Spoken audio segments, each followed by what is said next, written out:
All right, so one of the very first properties that I renovated in Baltimore was this property here on North Central Avenue, and here in Baltimore. So this property right here was completely busted up and abandoned. Right, nothing, everything was empty. So you see, this whole block now is all completely done. So you never know what property is going to be the one that's the right one.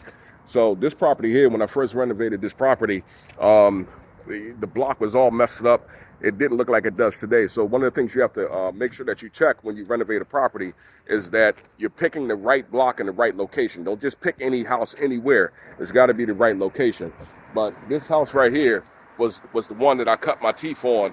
It took me 2 years with my own hands to renovate that property, and I finally got some good contractors and was able to get the process rolling.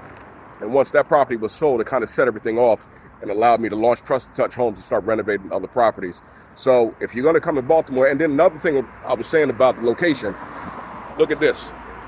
They built a whole facility back here, about, I think, like a year ago, so you just don't know. Anything that's near downtown is going to always be good, right?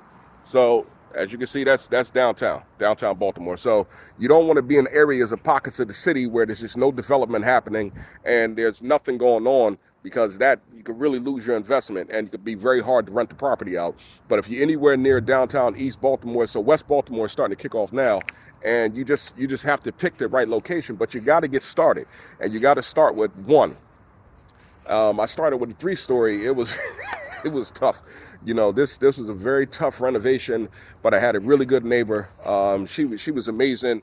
Her son, he really helped make sure the property was protected. People wasn't going in and out of there, and that's not always the case for many houses in Baltimore. Safety really is first.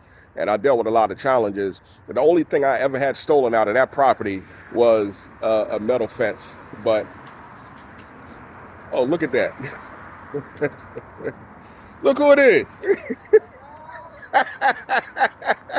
I was just, really? I just came back from Kenya. She just pulled off. What did you say? I just came back from Kenya. Let me end this video.